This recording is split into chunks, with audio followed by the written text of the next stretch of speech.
The weather is very, very important to us. It actually affects every single aspect of our lives. Before I came to Iceland, I checked the weather. I'm super happy that I did. My umbrella was handy last night. I'm sure it was for many of you. It's essential for farming, when to plant the crops, when to take and when to harvest the crops.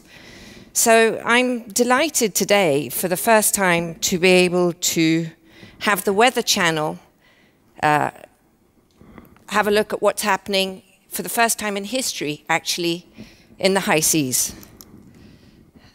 Thank you so much, Ghislaine. And we've got wonderful new technology here at the Weather Channel, and we are able to deliver a point forecast for the Arctic high seas. And we'll take one location that is north of the northernmost part of Canada, near the Mean Islands. And as you might expect, it's going to be very chilly indeed here. Temperatures will, for the most part, only get up into the -20s Celsius through the entire week. So you want to take an extra pair of knickers should you be here anytime soon. And we'll take you to another spot on the other side of the Arctic Ocean, and that is north of Russia, northeast of the Anzu Islands, and similarly it's going to be quite cold, temperatures in the negative numbers all across the board right through the end of the week, getting a little bit warmer going into Thursday, Friday, and Saturday. Now back to you in Iceland. Thank you.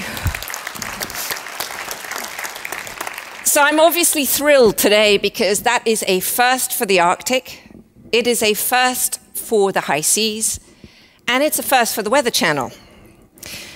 So what's this focus on the weather? It's really exciting, of course, that now for the first time in history we have the weather for the high seas in the Arctic. That's about 1% of the high seas in total. But what that really means is that almost half the planet we have no weather for. Think about that for a second. That's almost half the planet that we don't have full data for the weather. And as we know with our friends from Google and our friends from the fisheries, data is key, especially in today's world. So as exciting that is, I just want to talk a little bit about exploration. So we spend, NASA's space exploration budget is about 250 times more than that of our ocean exploration budget. That might explain some of the reasons for the holes in our ocean exploration. To put this into perspective, on the right-hand side, that's a picture of James Cameron going down to the bottom of the ocean at about 36,000 feet, of which only 3 people in the history of our planet have ever gone down to the bottom of the ocean. By contrast, the very good-looking chap on the left is our space moonwalker, and we've had 12 people who have walked on the moon. It's strange because we've only just started to map, really, the bottom of the ocean, and we're mapping the ocean now at about 2.5 kilometers. But just to put that into perspective for you, we map the moon to about between 7 meters and 100 meters, which is crazy when you think of that. And also what's odd is that in the last 40 years since we've been to the moon, we've brought back about 850 pounds of moon rocks. Again, by contrast, we take out between 100 and about 130 billion worth of fish, tons of fish, a year. Now, the variable, as many of you will know, is because we don't really know what the value is on the illegal fishing department, because boats, as we know, not all boats are tracked. There are about 15% only of boats that are tracked, for instance, in the high seas. And I would like you to think about this for a second. I'd like to know how many of you would like to fly on a plane if only 15% of planes were talking to air traffic control? Anyone? Or again, perhaps, who'd like to go driving, especially in Manhattan, where I'm from? It seems a little bit more comfortable here in Iceland, if only 15% of the drivers had license plates. We all know, I mean, I'm a bit of a speed demon, so I'd be whipping through those red lights as long as I knew that no one was tracking me. But what that means on the high seas is that we don't really know what all those fishing vessels are doing. At any given time, there are literally hundreds of boats out there that are fishing, and that allows them to blow through the quotas, and it allows them to fish for endangered species because the chances that they'll be captured are frankly less. And so that's a problem because it's putting a lot of pressure on the fishing stocks. You might have been happy to, when you ordered that tuna the other night, I think many of you will know that you were potentially, ingesting a little bit of mercury. But were you all down for some food poisoning if you had tuna with some other species? Because they estimate that about 30% of all the fish that you eat are fraudulently labeled. That's a problem, I think, especially if you get jippy tummy.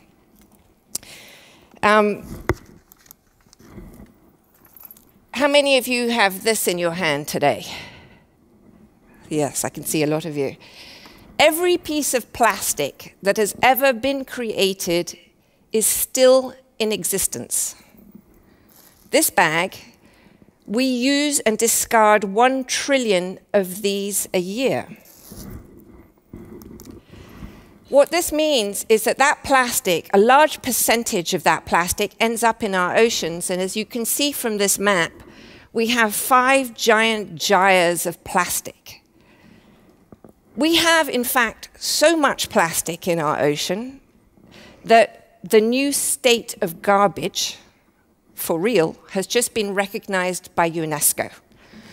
So I think you all knew about the countries, Iceland and so on, but anyone been to visit garbage yet? I've been. It's not very pretty. But all joking aside, what we take out of what we take out of the ocean is being dwarfed by what would be put in the ocean, such as the plastic.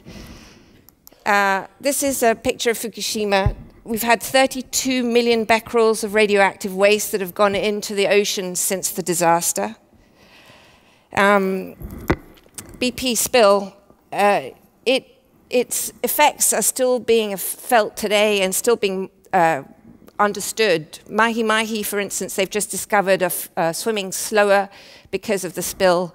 And the spill affected not just the area around the BP oil rig, but it went out for almost 68,000 square kilometers. All of this is creating impacts on the ocean that we're familiar with, overheating, it's heating, and it's acidifying.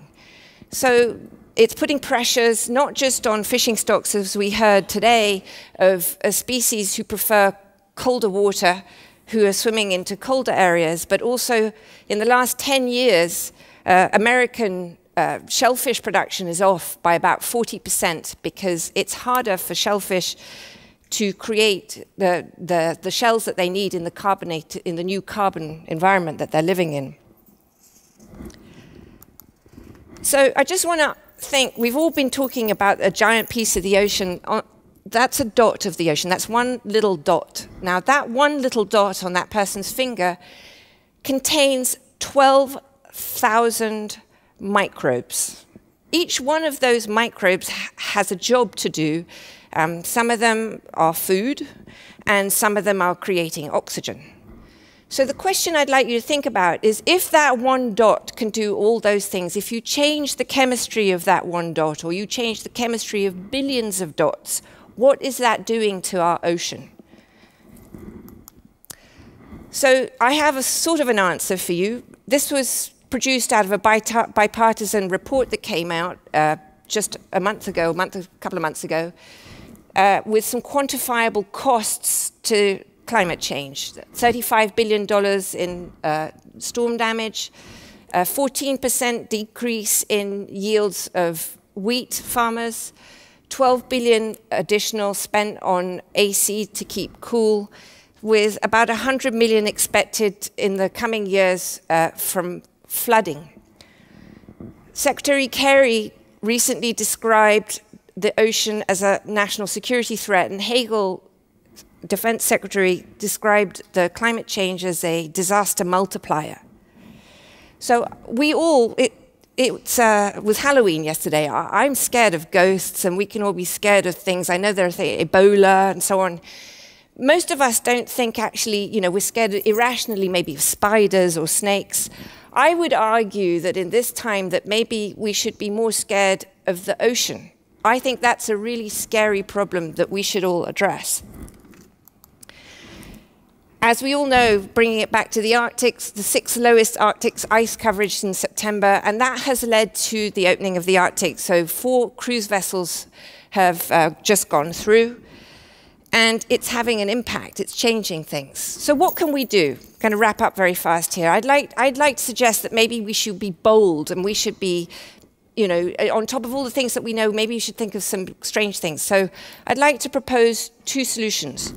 One is a currency, a digital currency for social good based on our joint ownership of the global commons, which would place a value on fish never previously placed before, and use all the profits to go back in to pay for things that governments have a hard time paying for.